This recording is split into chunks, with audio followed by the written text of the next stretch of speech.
Hello, everyone, and welcome to our Women in Sectional Title webinar. So wonderful to have you on board. I hope you're keeping well and warm. First half of this year has flown by. I can't believe that we're in the middle of the year already.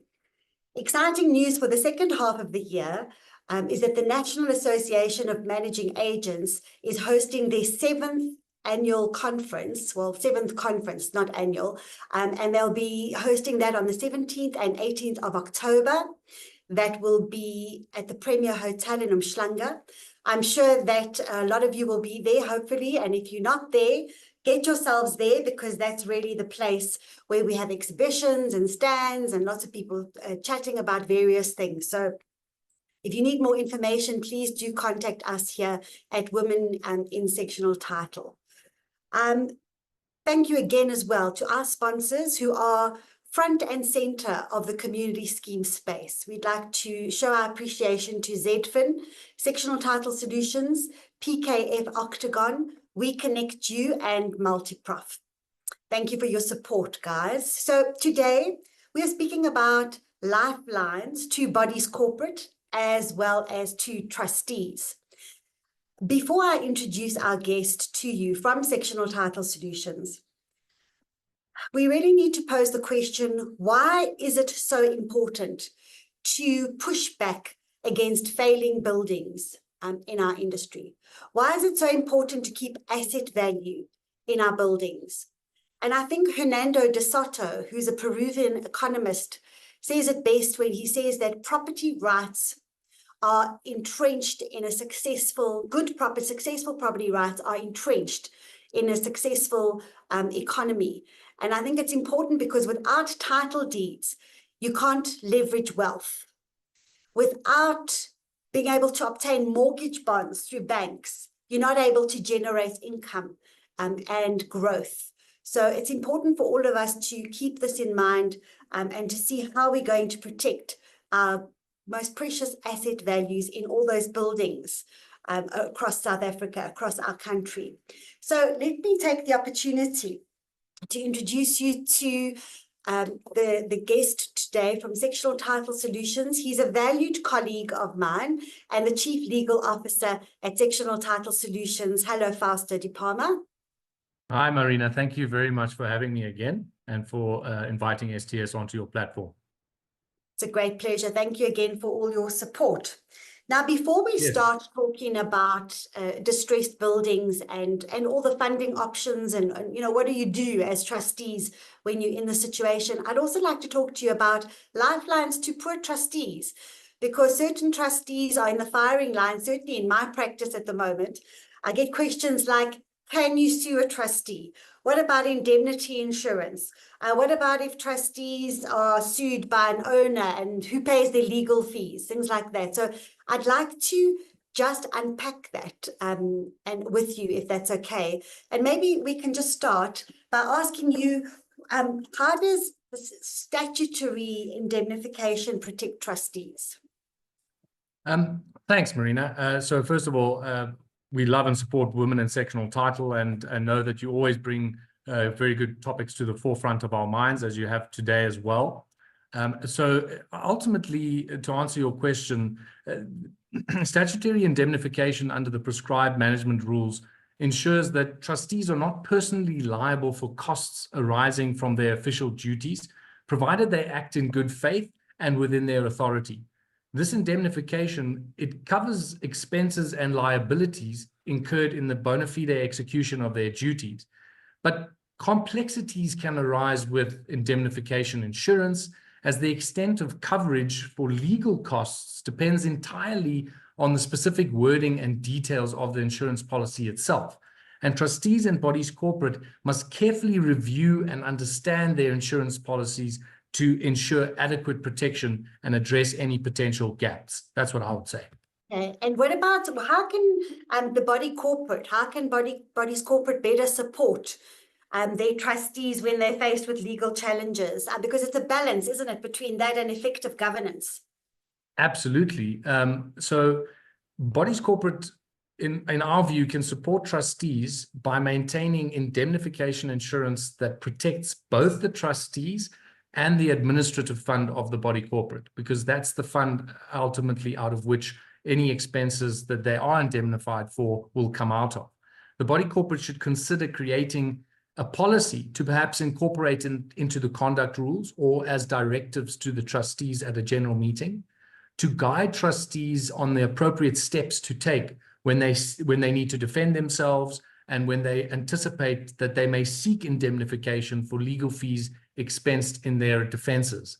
This policy would help balance competing interests, ensure everyone is informed, and allow trustees to act swiftly without leaving the body corporate, the other trustees, or even the insurer out of the loop. What we found is that it's absolutely crucial to consult with the insurers to clarify the details of coverage and prevent any admission of liability that could affect indemnification claims. Okay, and say, for example, would you want to take us perhaps through an example of where somebody is so that we can sort of map it out for people in terms of who would be sued and how it would work? Okay, so you're going to get a sneak peek at an article which sets this all out, and after the session, we'll be publishing the article, and we'll be able to send it through to all of the audience members as well. And ultimately, what picture it paints is real life. It stems from real life facts of a scenario where a trustee, in their official capacity, is sued under the Protection from Harassment Act, supposedly because some of the official duties that they performed was, in the eyes of this specific person, a resident in a scheme, harassment. Obviously, if you go to the magistrate's court, you can get an interim protection order kind of without hearing, but then that ultimately goes to a final protection order hearing, and the trustee would, in this case, be forced to defend themselves. And if the trustee had acted in their fiduciary capacity, or if the allegations of harassment stemmed from official duties that the trustee was performing, and they've had to incur personal expense, legal costs, and fees, that would be, I would submit a possible indemnification opportunity for the trustee. But there's the complexities. In answer to your one question, the complexities would arise where if the trustee doesn't inform the body corporate or the other trustees that this is happening to him or her, and that they are likely to incur some fees for their own defense, then it can present a problem, because the trustee would not have given the body corporate an opportunity to choose the price of the legal fee, the price of legal representation, the fees that he's going to have to pay to defend himself. And similarly, they would need to, in some cases, inform the insurer first before incurring any expense that may result in an indemnification insurance claim. So the scenario that we paint is one that is I think quite prevalent in our environment at the moment.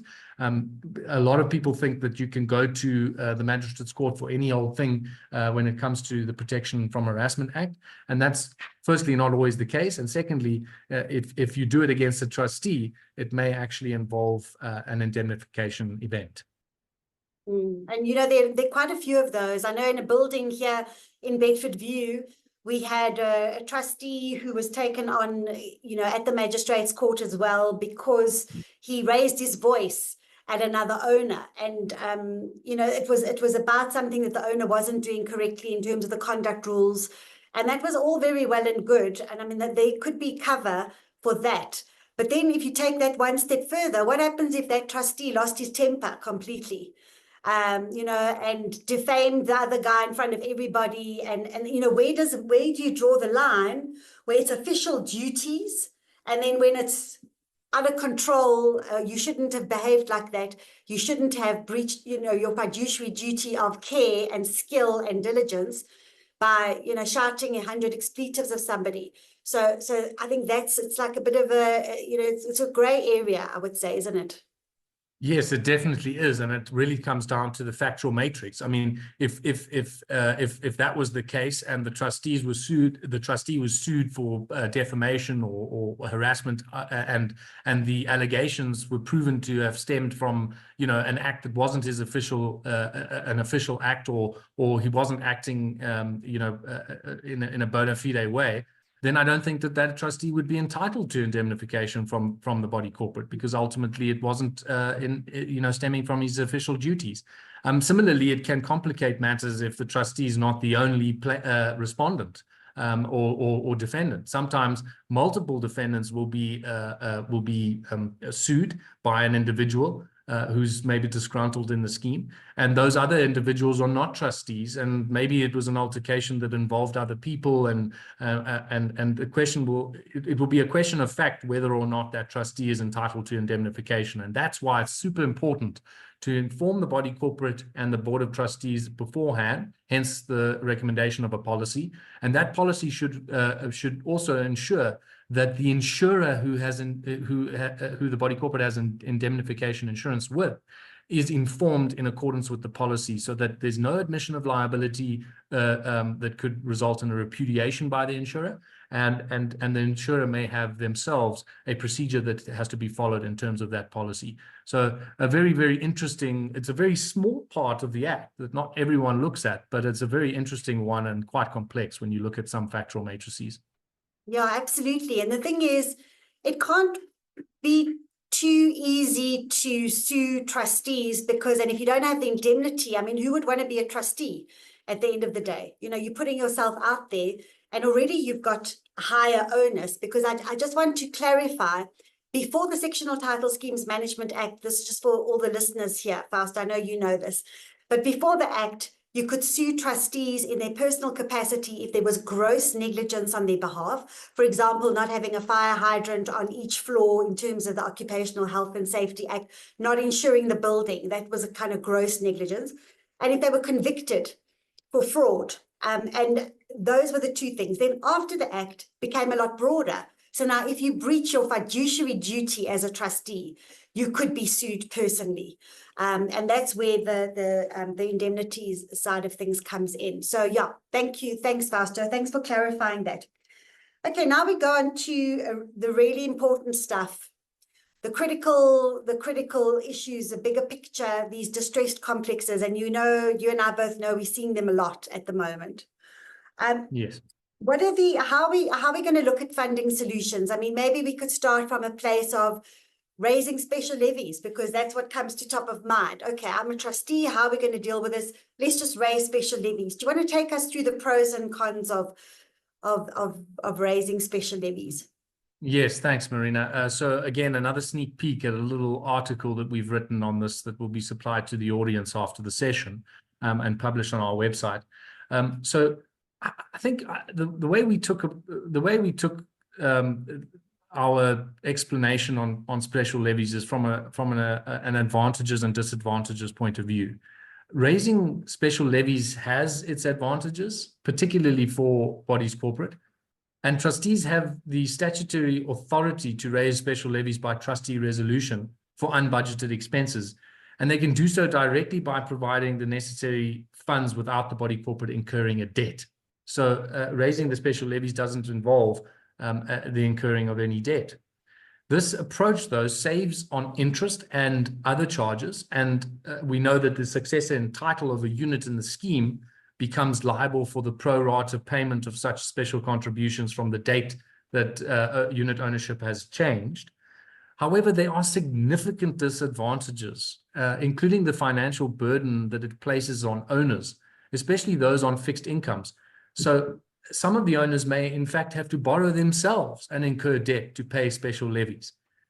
And we also know that if you have an arrear levy debtor problem, existing arrear levy debtors are also not going to pay a new special levy, which can exacerbate the financial hardship on paying unit owners, because then the body corporate is going to be tempted to raise a special levy of a higher value to ensure that the paying unit owners pay what is actually required for the unbudgeted expense, because they know that they can't expect any money from the arrear levy debtors. And additionally, This method can lead to resistance or disputes among owners and potential cash flow issues when those arrear levy debtors don't pay on time. Yeah, absolutely. And I mean, you get clients phoning and saying, oh, the trustees have just raised a special levy, can't afford it, I'm going to have to leave the scheme. Things are tight at the moment. So yeah, those are definitely considerations. What about tapping into the reserve fund?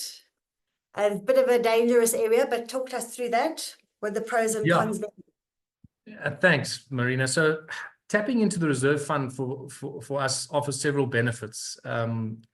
It provides immediate access to funds without raising additional money. That is assuming that there is a reserve fund in the first place. And since it is the scheme's own money, there are no interest or fees involved. Although for some higher LSM buildings, what we've seen is that if you tap into a reserve fund, then you lose on your opportunity cost is the interest you could have earned on that money if you had just left it in that bank account, depending on what your interest rate is. So there may be some interest loss earned there. Some interest loss there. This process can also be quicker than borrowing or raising special levies. However, there are some significant drawbacks here too. Access to the reserve fund depends on the provisions contained in the maintenance, repair, and replacement plan. And the trustees may have restrictions and conditions attached to accessing these funds.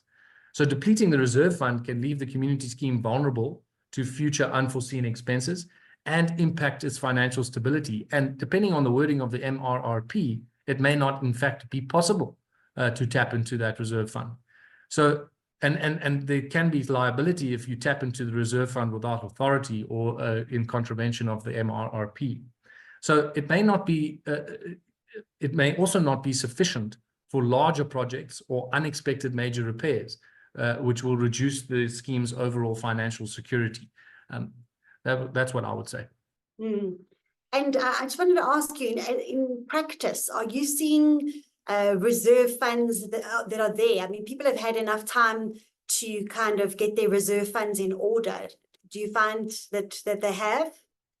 It's a mixed bag. I think a lot of the higher LSM buildings are able to do this. I think that the affordability is the biggest issue, but most reserve funds we're seeing in the higher LSM buildings, and a lot of the guys in these higher LSM buildings are more likely to preserve that reserve fund than tap into it for these unforeseen expenses. Because they're earning a healthy interest rate on that, and they need to comply with that MRRP. So it's a bit of a mixed bag. Certainly the mid to lower LSM buildings are struggling to, first of all, replenish their reserve funds, and secondly, even get to a level as prescribed. Well, I suppose it was to avoid the hand-to-mouth situation that the reserve fund was even thought of. The rationale behind it was also to stop all the raising of special levies, these ad hoc raising of special levies. Absolutely. Yeah, difficult, extreme times call for extreme measures, literally. I think you've got to look at every avenue. Okay. So we've spoken about raising special levies. We've spoken about dipping into the reserve fund. What else? What about the sale of we spoke about this before, the sale of your arrear levies, the sale of your book debt. As opposed to possibly a loan, because while you might be losing out on income if you sell the book debt, you also have a situation where your legal costs get paid by the purchaser, legal fees in recovery get, so how does the loan system work? Is it better? Is it worse? What are your thoughts? Yeah, thanks, Marina. Look, it's essential to, and we do it in the article, it's essential to review all the pros and cons collectively rather than in isolation, as the optimal choice can vary for each community scheme, which is as unique as our fingerprints. Specifically, if a community scheme is offered cents on the rand to sell its arrear levy debtors book, as a lender to that community scheme, we would provide a loan to that body corporate for the same amount, cover the legal fees, and importantly, allow the body corporate to retain the upside when all of it is collected. This means that when the arrear levies are collected, the body corporate benefits from the full value, rather than selling it at a discount and allowing other parties to profit off the balance. We want the body corporate to retain the upside of collecting those arrear levies. This approach preserves the potential financial gain for the scheme while managing the immediate cash flow needs, a win-win. Something else that I wanted to mention was legal fees. It's firstly important that the body corporate understands it should be budgeting for legal fees. And it will be a grudge budget, but it is imperative that they budget for legal fees that may need to be incurred in the collection of arrear levies in the future. In the event that they have not budgeted for those legal fees, in a loan, they can borrow for the legal fees and will benefit from the collection of the arrear levies to its full value. Whereas from what we've seen and what we've mentioned in our article as a disadvantage, selling the arrear levy book doesn't really offer that upside to the body corporate. I think also, you know, in my experience over many years, I've also sort of found with the buying of the arrear levy book debt in certain circumstances, not all, because I think it is a solution to many schemes, but it's almost like you're getting that body corporate into a continuous cycle of debt. Is that fair to say? Or I think it's fair in some cases to say, Marina, but because ultimately, when you're selling the arrear levies at a discount, say 40 cents in the rand, ultimately the paying unit owners who have I would say an undivided share in that arrear levy debt asset haven't received the benefit of that 60 cents in the rand. They've literally sold it off. So I do think it can result in a debt cycle, but it's not always the case. I think in the article we used the analogy of Alice's journey through Wonderland, and Alice asking the Cheshire Cat for directions, only to be told that it depends entirely on a great deal on where you want to go. It's the same for scheme executives. To me, this exchange between Alice and the Cheshire Cat perfectly encapsulates the dilemma faced by community scheme executives and owners when deciding on the best financing method for their schemes. There's a myriad of choices out there. The legislative matrix offers a few options. The market landscape offers different options. And making a well-informed decision is absolutely crucial for the financial health and sustainability of the scheme. Not one solution is going to fit all circumstances, but certainly the trustees have a fiduciary duty to act in the best interests of the scheme, and they can't do nothing when funds are needed, and they shouldn't do the wrong thing when funds are needed. So they should take financial and legal advice where recommended. absolutely. And what you said about scheme executives is important, because that regulation 14 of the Act talks about, it almost promotes trustees and directors to scheme executives, and it gives them a higher burden or onus, should we say, to understand the legal side and the financial side. And it's saying you have got to go out as scheme executives and get the correct information. You've got to get the right guidance. You've got to consult with the right experts. And it's like, for me, it's like anything in life. If you need to speak to somebody about something, you need an expert in that field, whatever it is, because then you're going to go around and around and around 100 sort of, you know, in 100 circles. And I think that's why it is important. So say, for example, the trustees who are sitting around a table and thinking to themselves and saying to their portfolio managers, many of whom we have on this platform today, saying, look, we don't know which way to go. I mean, would Sectional Title Solutions be able to sit down? Would you consult? How do you go about planning things with them? Yeah, absolutely. So we would get one of our regional sales managers to speak with them directly and look at the factual matrix. So as I said, each scheme is a fingerprint. We'd look at the fingerprint and we'd say, okay, in these scenarios, this is how you could be assisted. These are your options. And in the article, we give a broad basis upon which this analysis would take. The approach that we would take. We'd look at, okay, what would it mean if you raised special levies? What would it mean if you tapped into your reserve fund? Are you even able to do so? What would it mean if you borrowed the money?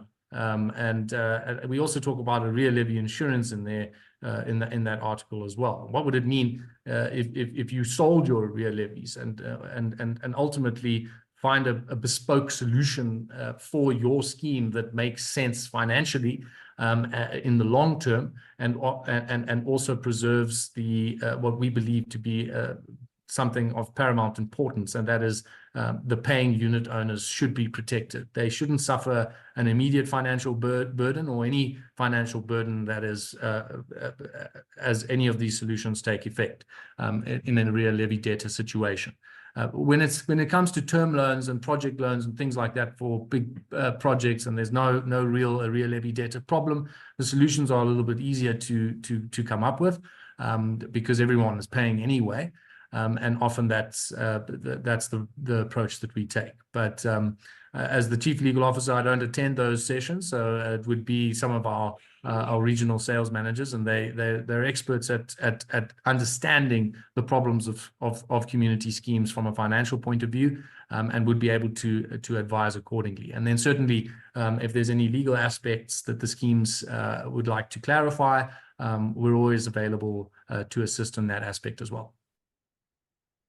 Fausto, I'm quite interested. I wanted to know from your perspective, from the company buying the arrear levy debt, you cover legal fees and obviously the legal process to collect arrear levies. I mean, I know for a fact, because we as my law firm, for example, we deal with arrear levy collection, but it's very, very tough to collect money where there is no money.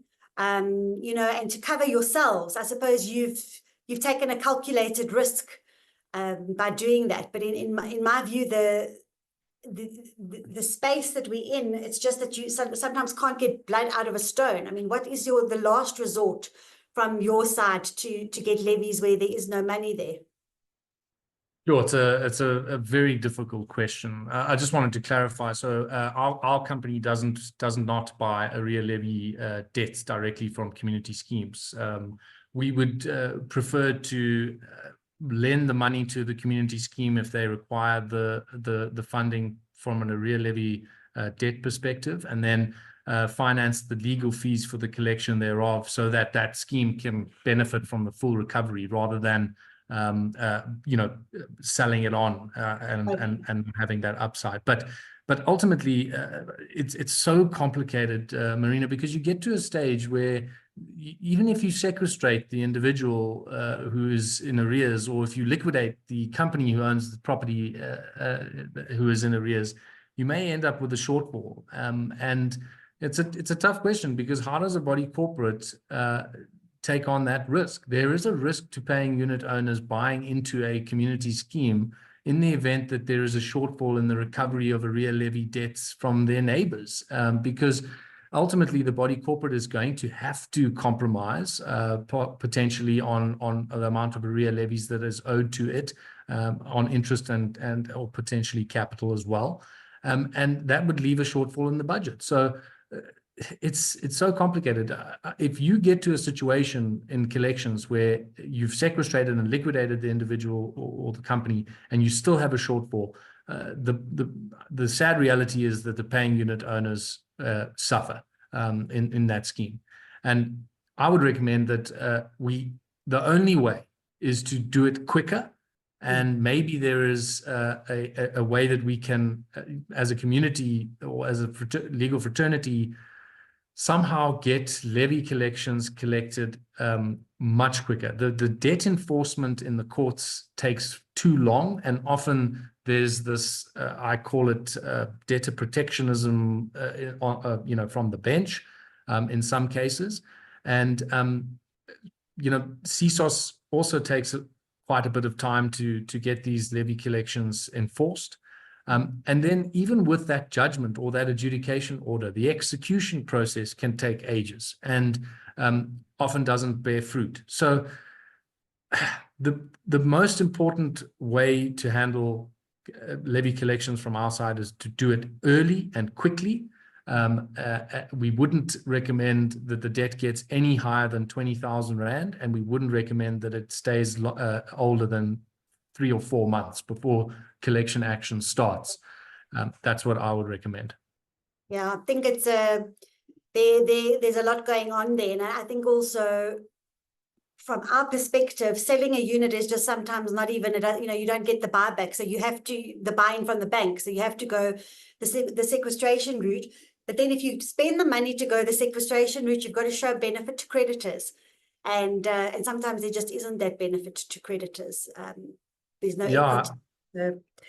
So it's very, very tough. And I agree with you. I think we should all get together and put our minds to how we can make that process quicker without sort of failing the, constitutional rights of owners. Because whilst we try to level the playing field, certainly we can't dispossess people of their homes too quickly. I think things have tilted too much in favor of the recalcitrant debtors, to be honest. Yeah, I agree, Marina. I also remember being told that you can be too poor to be sequestrated, because I think that you have to show, well, I don't know how much it is now, 11 cents or 16 cents in the rand, but I remember it being quite counterintuitive. You're trying to sequestrate someone, but one of their defenses could be, well, I'm just absolutely too poor to be sequestrated. And luckily, with the property in question, the sectional unit in question, that is often not the case. But it's a massive quagmire, and there's a lot of different moving parts. And I think that one of the aspects is a cultural change. The trustees, the paying unit owners, have to internally try and put social pressure on unit owners to understand that from day one, they need to be paying their levy contributions, and that if they don't, it can decay the entire community scheme, leading to urban decay that you see in the cities at the moment. And I think that the banks also have a responsibility and a duty to advise their borrowers at the moment that they borrow money on the bond to buy the sectional title unit.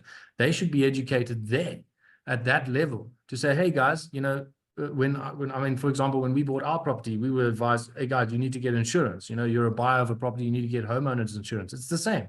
It's as important, if not more important than homeowners insurance, is to ensure that the sectional title unit owner understands and appreciates and commits to paying that levy contribution, just as they have to commit to paying the bond. And it's in the interest of the bank to make those, to make that training available to the trustee, because to the unit owner, the prospective unit owner, because if they don't, they're actually ending up with less potential recovery from the bond if you go sequestration, because as we know, the bond would rank behind the rear levies in the realization of that asset as a cost in the cause. The rear levies would be paid first, and then the bond. So the bondholder has a vested interest in making sure that sectional title unit owners pay their levy contributions on time. I think there are two other ways that I see, and I wonder if you'll agree with me. Sometimes that management tier of the body corporate is really not that good. And if an administrator, for example, stepped into that role, the administrator now can be appointed by the magistrates court. I know with the amendment speaking to the CSOS, that might actually devolve down to the CSOS having a panel of administrators. We're not sure. But that also could turn a building around. There are ways of turning a building around. Executive managing agent is the second thought that I've had. You've seen turnarounds in building. It's not impossible. It really isn't. And I think sometimes if there's just certain pillars put in place, what are your thoughts on that?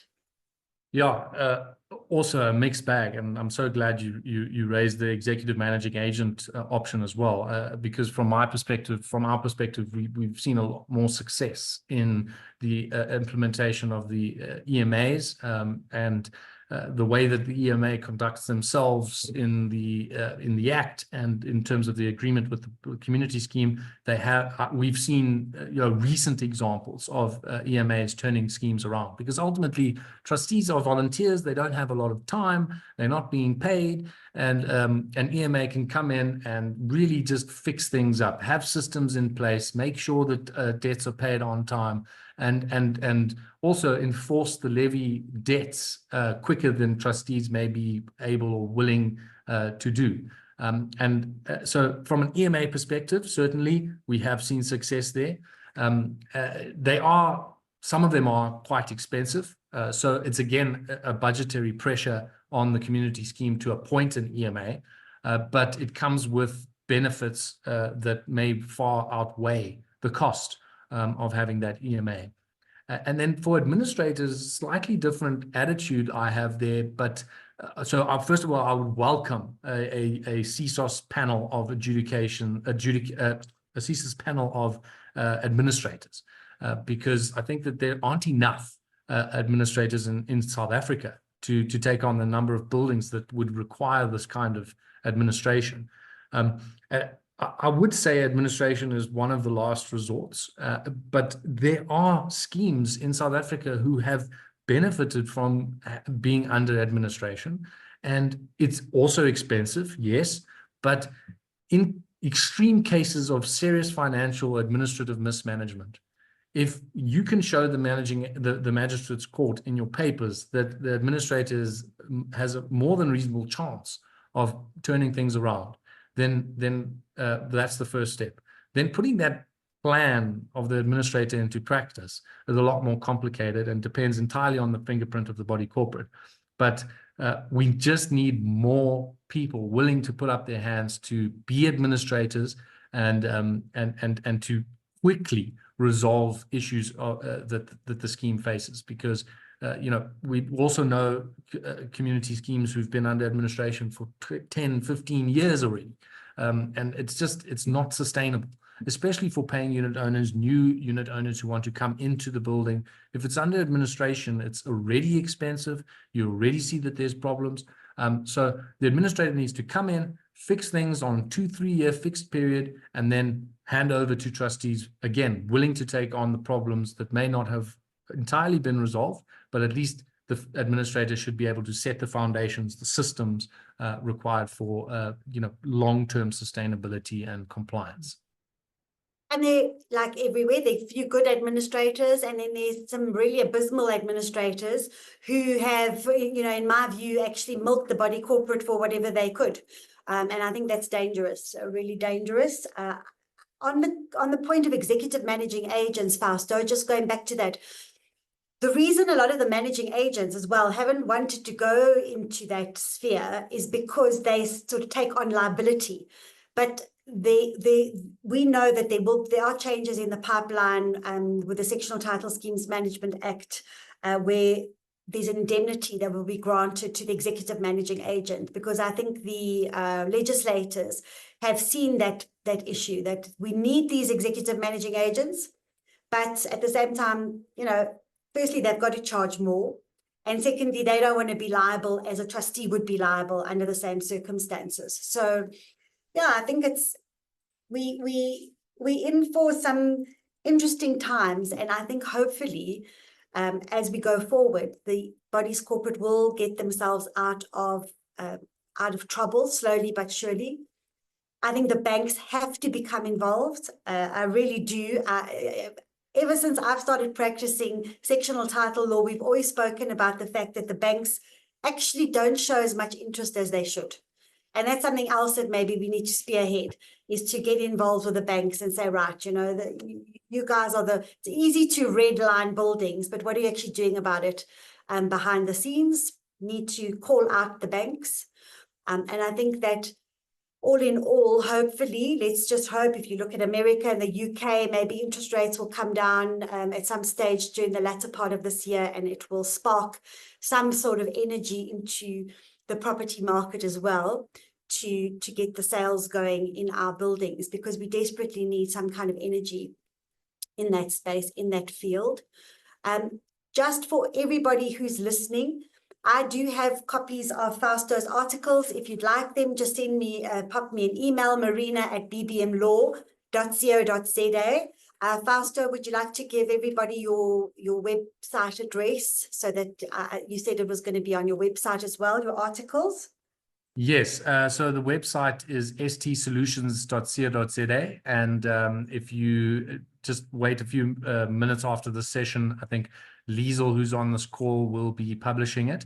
And if you are a recipient of our newsletter, by subscribing on our website, you'll be able to receive these kinds of articles as and when they hit everyone else's desks. So it'll be hot off the press. Excellent. That's fantastic news. And is there anything else that's top of mind for you, Fausto? We've got a few minutes, unless there's anybody who'd like to ask a question. Can put up your hand. Anything else that we should know about the Sectional Title Solutions is up to? Other than these financial options and solutions that we market, we also have STS Outdoor. It's a really cool initiative that we're trying to push through the community scheme. So what we do there is we offer free recreational jungle gyms, benches, dustbins from recycled plastic material. So it's very green, sustainable manufactured products, and we give them to community schemes who are willing to take these on. And the only aspect that is kind of left on that jungle gym or bench is a little advert, and then the community scheme can sell that advert to willing advertisers, and sometimes there's a share in the advertising revenue. So one thing that we must always remember is we actually need to find ways as a community to stop relying only on levies. Levies as an income for a community scheme is one way for them to get an income, but there are other ways as well. And we need to look at innovative ways in the community scheme industry to let bodies corporate create new revenue streams so that they don't have to rely only on their unit owner base. I think that will put less pressure on unit owners who face financial hardship, and it will then also reduce the levy bill at the end of the day. So this is just one way that we think it can happen, and we're willing to talk to schemes who are interested in this. It doesn't stop with jungle gyms, but that's just one aspect. Very interesting. Tumelo Modisele's got a question. I see a hand up here. If we can just unmute. Hi there. Thank you so much for a wealth of information. I am a new trustee, and all of this is incredibly intimidating, but very useful to have a chance to listen to you guys. I wanted to find out on the last resort issues, because I suspect that might be something relevant to the building I live in. Would you put a building that's about 2/3 in debt, where 2/3 of the owners owe levies, where would you put that on the different solutions that you've given us? Is that like what did you call it? The executive managing agent level, or where would you put that? Thank you once again. Thanks, Tumelo. Thanks, Tumelo. It's, first of all, well done on becoming a trustee.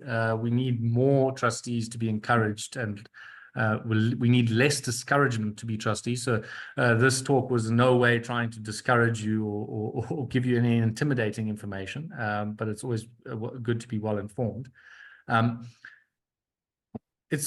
I usually am quite reluctant to give advice on which solution is the best for your scheme based on kind of just surface level information.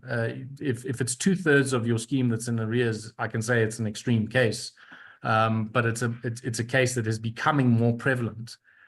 What solution suits your scheme best is dependent upon so many other factors that influence, the management and control of your community scheme, what your budget looks like, what is the level of debt compared to the value of the property in question, and not just municipal value, but real market value that can be checked via the private property market, not municipal valuations. It's not an accurate valuation.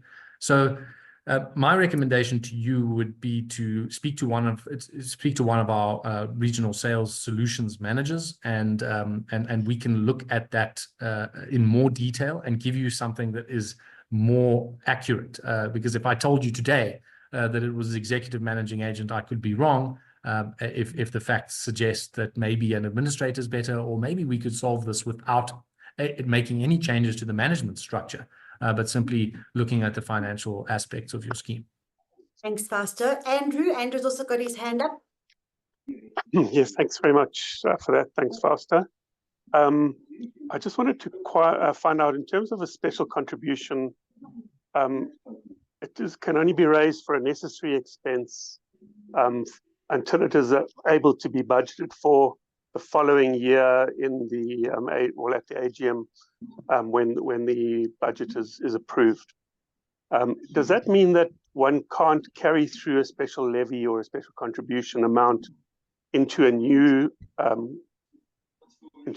financial year? And if so, would one then have to introduce a new trustee resolution for a special levy for the period between the start of the new financial year and the AGM being held? And how does that work, if I may ask, in addition, when the trustees decide, given the quantum of the amount, that owners can then pay in installments over a period that may exceed 2 or 3 financial years? That's the essence of my question. Thanks. Andrew always asks difficult questions. I know. This is one of those, because I would need like my Excel documents open, my Excel spreadsheet open to figure out how this would all work. But I would hazard to say that if you raise a special levy, Andrew, you are right. It needs to be for an unbudgeted expense. But if you raise the special levy over multiple financial fiscal years, and in one of those, in the subsequent fiscal year from the time that you raise the special levy, you could have put it in the normal budget as an expense. No. I don't think that you can, after the fact of raising the special levy, then place it in your normal levy budget. So it would depend entirely on how the special levy was agreed to be repaid. Because if the trustees agreed to have it repaid over multiple fiscal years, then you wouldn't add it to the normal levy. But as a discussion for the trustees prior to raising it, if it is possible to incorporate a portion of the expense for which the special levy was to be raised into a normal budget, into the budget for the following fiscal year, then limit the special levy to be raised to that portion required now, and wait or suspend the balance of the amount required for when the AGM is to be held, so that can be considered for the budget. Otherwise, you'd be charging the unit owners twice for simply the same thing. That would be my answer, and I hope I've given you some advice that you can use there. I don't think it would be a problem raising a special levy over multiple fiscal years, but it would be a problem if you raised a normal levy in addition to that for the same purpose. Thank you. Okay, thank you. Thanks, Andrew. One last question. We're running out of time. Chandra Naidu. I think you asked about taking legal action, and whether or not you needed owner's consent to take legal action. You did write in there, so I can answer that for you, Chandra. If you're you need to collect money and you've got to appoint lawyers, in terms of the delegated powers the trustees have under the functions and powers of the body corporate, the trustees are able to appoint attorneys or to appoint other agents to collect. But obviously, you can't go over your restrictions and directions limitations in terms of budget. You would have to be well within that. So you can't go and take a matter to the appellate division, for example, and go over your budget. And certainly, if you've legally budgeted for it, then there's no problem at all. Right, I'm going to have to stop it here. Fausto, just to say thank you very, very much for joining us. I appreciate everything that you do in the industry, and I enjoy reading your articles, so thank you. And I'm sure we'll meet again. Now, that advertising topic sounds like one that needs to be unpacked, maybe in a couple of months. But thank you again. Thank you to STS Solutions, as to PK of Octagon, We Connect You, Multiprof, and Zfin. We appreciate the support. Thank you. Take care until we see you next month. Bye now. Thank you. Thanks, guys. Bye.